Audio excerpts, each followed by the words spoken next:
Jean chapitre 20. Et je vous propose de terminer ce soir cette série intitulée « Face au doute ». Nous avons mis, vous vous souvenez, nos pas dans ceux de Thomas, sans trop de difficultés car il nous ressemble quand même. Et je le disais, personne ne peut dire qu'il n'a jamais été saisi par les doutes. Je ne parle pas d'une incrédulité rebelle face aux promesses de Dieu ou à notre Dieu, mais être assailli par les doutes. C'est pourquoi, sans grande difficulté, nous avons mis nos pas dans ceux de Thomas. Et ce soir, je vous propose de terminer une dernière pensée et montrer comment nous pouvons passer du doute à une foi solide, car c'est toujours l'intention du Seigneur. L'intention du Seigneur, c'est de nous permettre de passer de nos temps de combat, de lutte dans la foi, de doute, à une foi solide. Et Thomas a vécu cela. Et le Seigneur Jésus veut que nous puissions vivre aussi cela. Vous savez que Thomas est appelé le grand douteur. On a cette expression qui est devenue proverbiale. « Je suis comme saint Thomas, je ne crois que ce que je vois ». Eh bien, on va voir que le Seigneur vraiment a fait un miracle dans sa vie et il a été capable de faire une grande déclaration de foi et nous allons nous arrêter particulièrement sur cette déclaration de foi. Jean chapitre 20, s'il vous plaît. On va lire à partir du verset 24. C'est une semaine après que Jésus se soit révélé, manifesté, vivant, ressuscité d'entre les morts Tiens, combien ils étaient, les disciples, en l'absence de Thomas? Combien de disciples il y avait? Il n'y avait pas Thomas. On parle vraiment des disciples, hein, des apôtres. 10 ? Oui.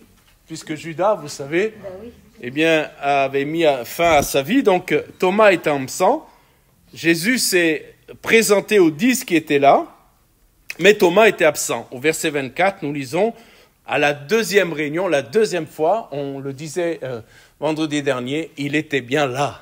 Il n'a pas manqué le rendez-vous. Thomas, appelé Didyme, l'un des 12, n'était pas avec eux lorsque Jésus vint.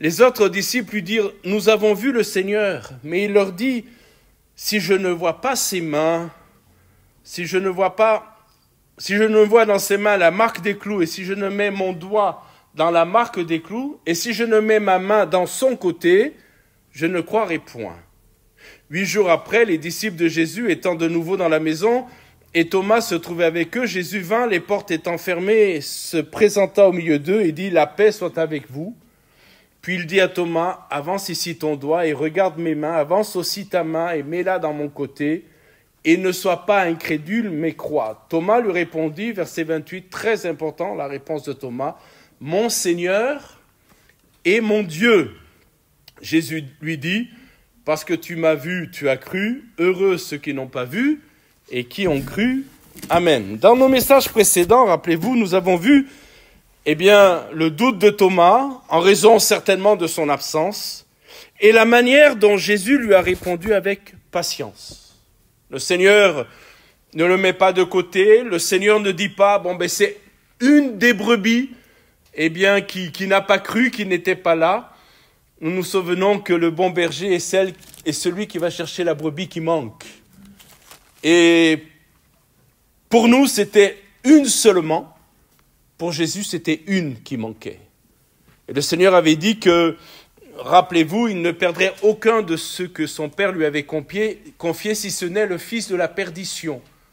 Donc il fallait en effet qu'il rattrape Thomas, comme, rappelez-vous, il a rattrapé Pierre aussi à un moment donné, après son reniement.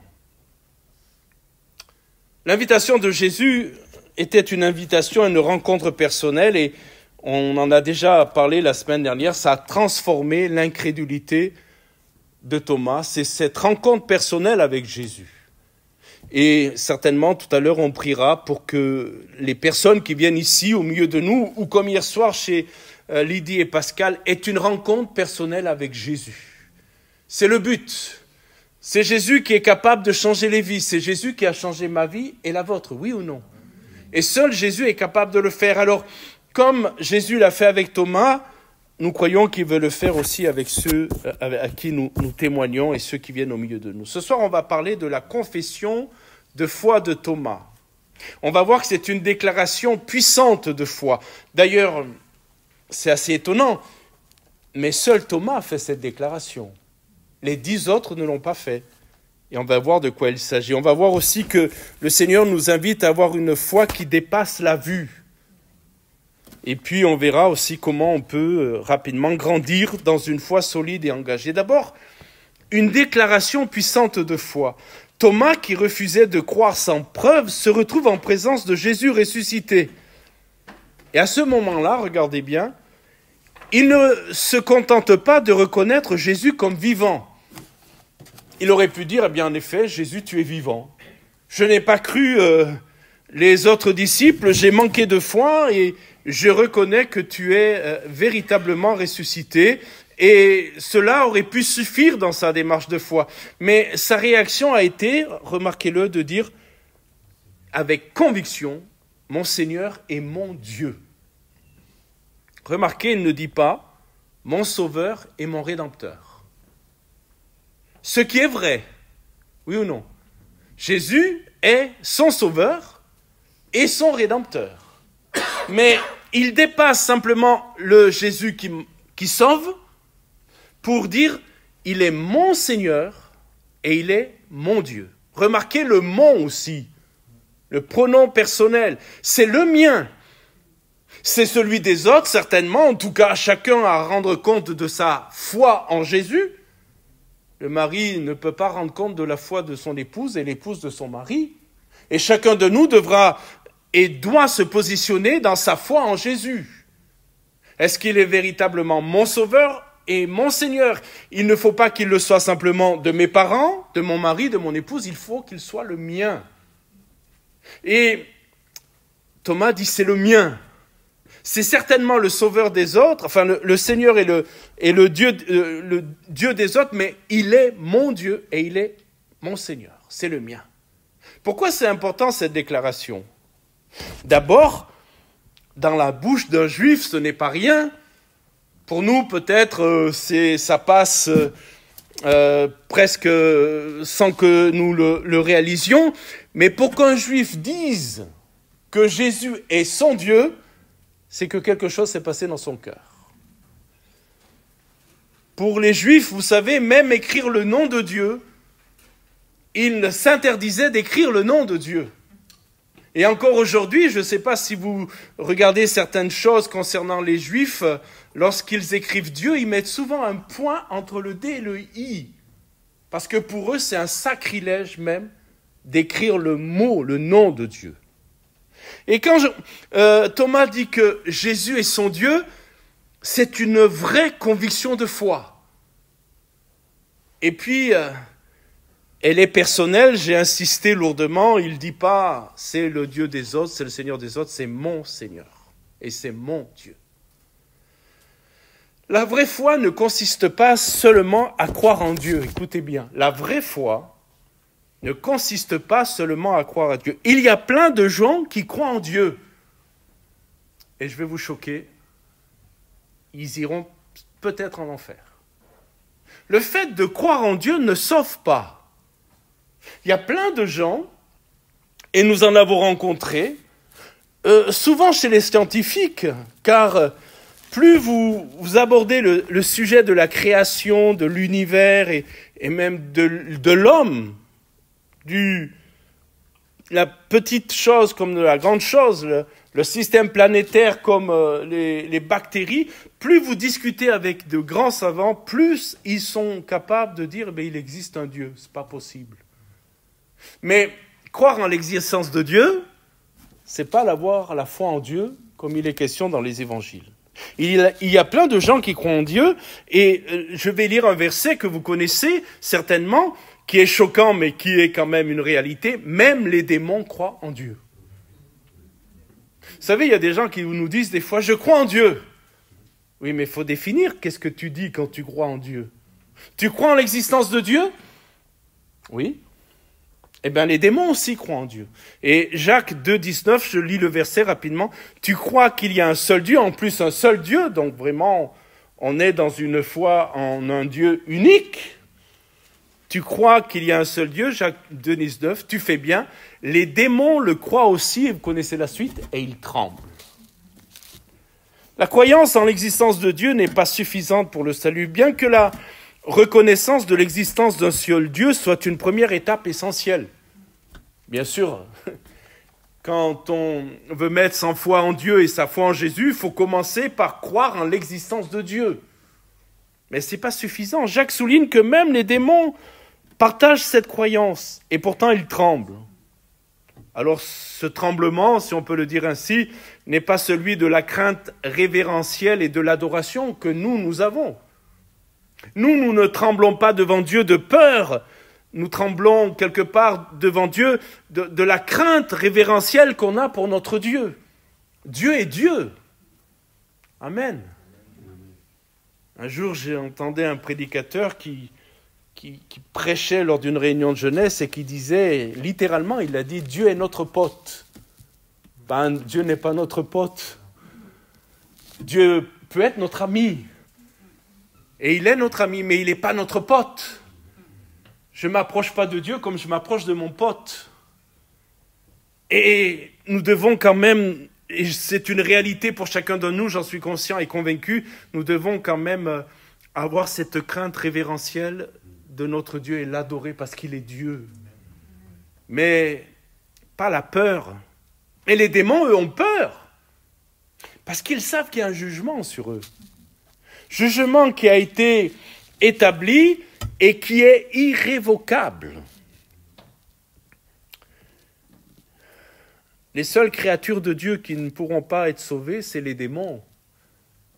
Nous, les pécheurs que nous sommes, nous avons été sauvés par Jésus. Et la condamnation à cause du péché n'était pas une condamnation irrévocable. Mais cela l'est pour les démons. Ils savent qu'ils iront en enfer avec le diable. D'ailleurs, l'enfer a été créé pour le diable et ses démons, d'abord. Et c'est irrévocable. Il n'y a pas de retour possible. Alors, ils croient en Dieu, mais ils tremblent.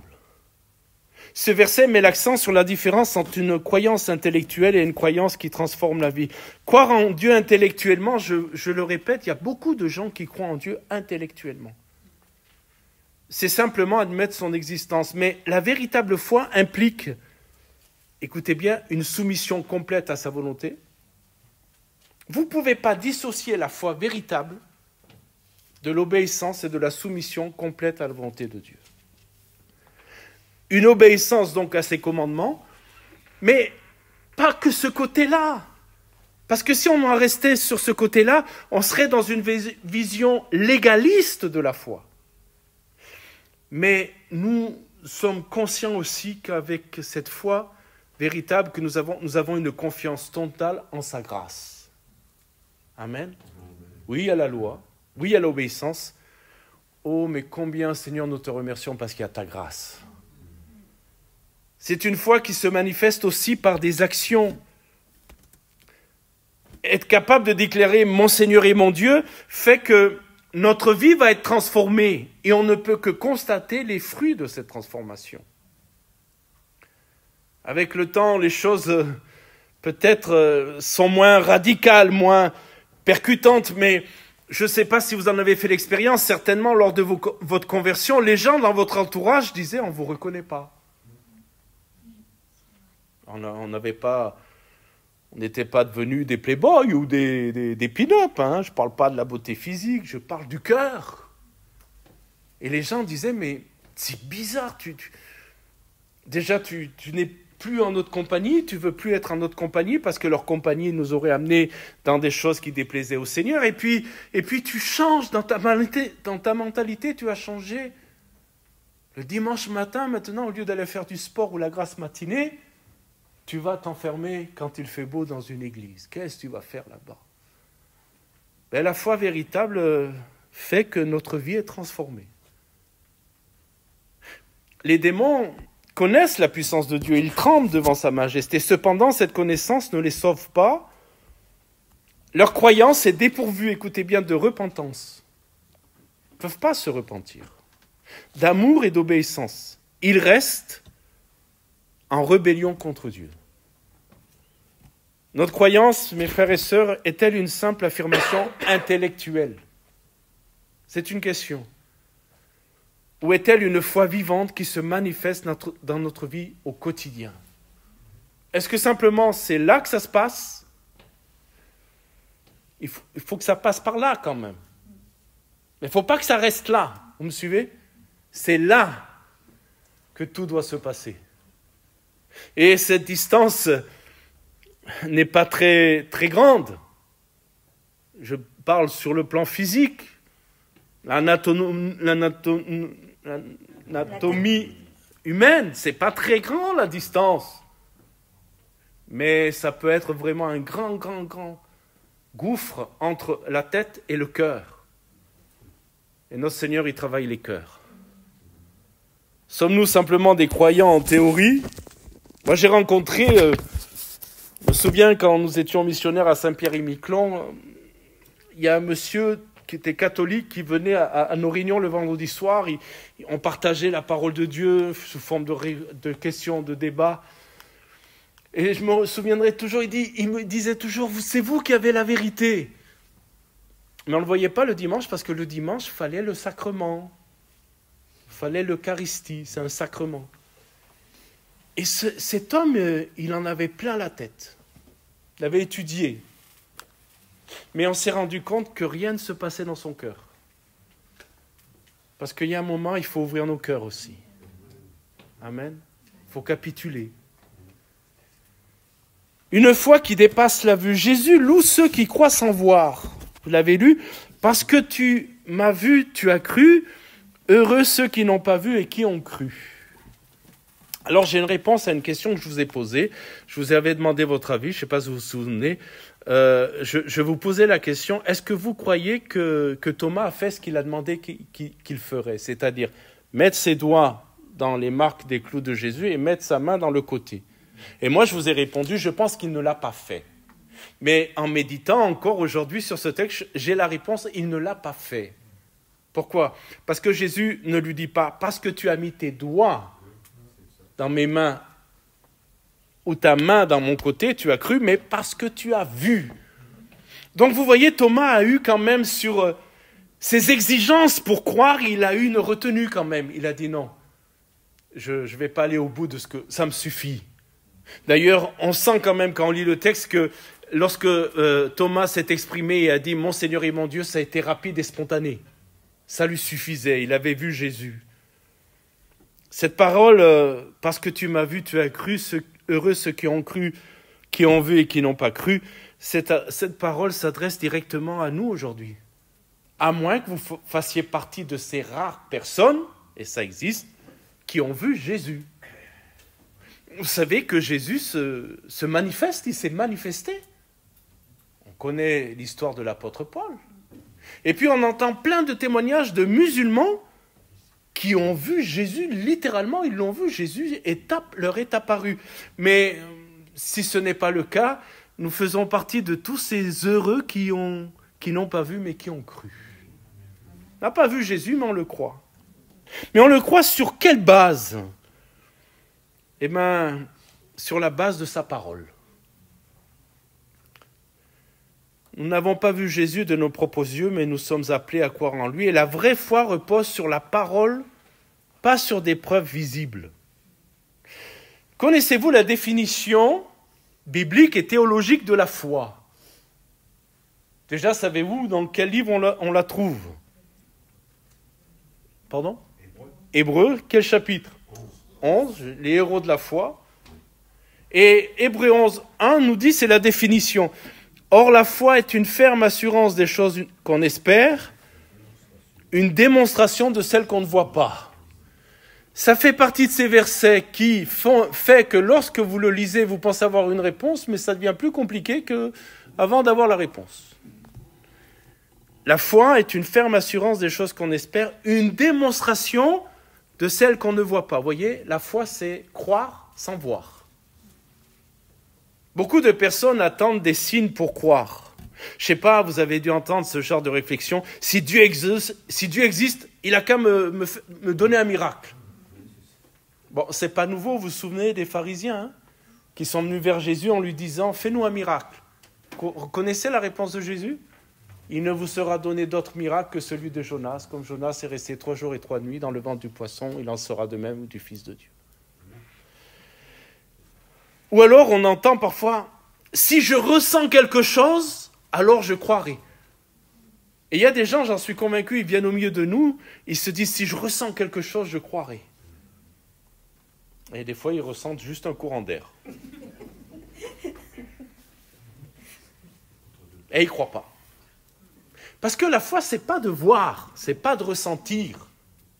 Ça ne vous est jamais arrivé, mes frères et sœurs, d'être dans des moments dans votre marche avec Dieu, vous ne ressentez rien, si ce n'est la douleur de votre corps. Ce n'est pas ce que je ressens qui compte, c'est la parole de Dieu.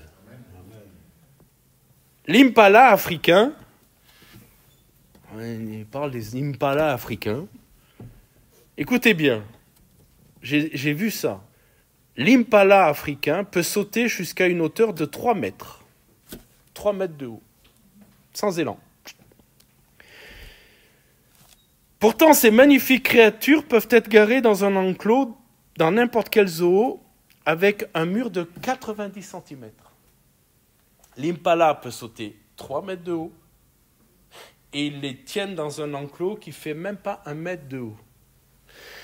Parce que ces animaux ne sauteront pas s'ils ne peuvent pas voir où leurs pieds tombent. S'ils ne voient pas où ils vont mettre les pieds, ils ne sautent pas, ils ne bougent pas. Et la foi est la capacité de faire confiance en Dieu et de sauter sans voir où je vais atterrir. Je ne sais pas où je vais atterrir, mais je fais confiance en Dieu. J'emploie souvent cette image, peut-être l'avez-vous fait, vous, parents, moi je l'ai fait avec mes neveux, parce que justement, ce n'était pas mes neveux, mes enfants peut-être, mais vous savez, on mettait un enfant sur une table et on disait à l'enfant, allez saute, je te rattrape. Jamais j'ai fait, même si c'était mes neveux, olé. J'ai pas fait le toreador. Ils sautaient, et les enfants, ils sont fous, hein. Ils ont une foi incroyable en leurs parents ou leur oncle. Ils sautent, ils rigolent, ils sautent, ils savent qu'on va les rattraper. Ah Seigneur, donne-nous un cœur d'enfant dans la foi. Amen. Donne-nous de sauter dans le vide. Et des fois on saute dans le vide. L'impala, il ne saute pas parce qu'il ne voit pas où il met les pieds, où les pieds vont tomber. Mais nous, on saute, même si on ne voit pas où les pieds vont tomber, parce qu'on sait que notre Dieu va nous garder. Amen. Alors je termine pour prendre un temps de prière. La foi véritable se nourrit chaque jour. Si on néglige de nourrir notre foi, eh bien elle va périr. Comment pouvons-nous entretenir et faire grandir notre foi ? Par la lecture de la parole de Dieu. Il y a des gens, des fois, qui me disent « Ah, pasteur, j'aimerais avoir la foi comme vous. » Je dis « C'est simple, méditez, étudiez la Bible.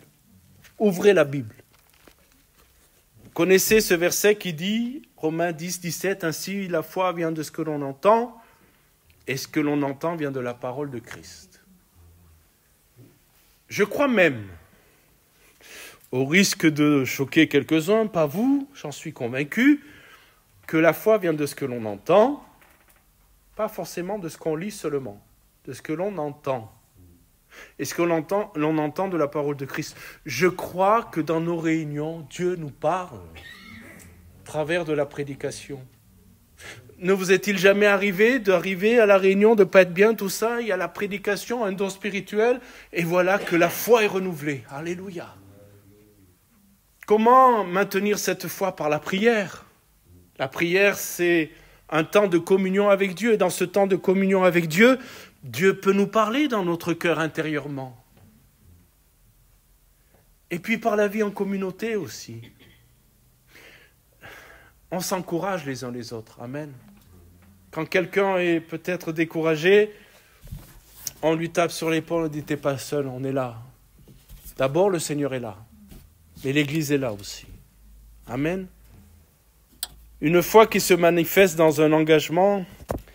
Thomas, autrefois sceptique, devient un témoin zélé de l'Évangile. La tradition, ce n'est pas la Bible qui le dit, c'est la tradition, nous dit qu'il a prêché jusqu'en Inde. Après la Pentecôte, il est parti en Inde et il a donné sa vie pour Christ. La tradition, les historiens disent qu'un roi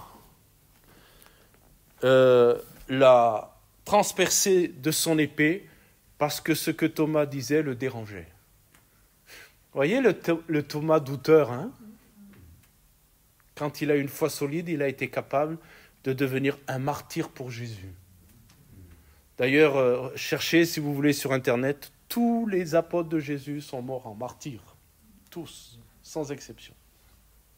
Il n'y a que Jean, on ne sait pas trop, mais beaucoup pensent qu'il est mort aussi en martyr.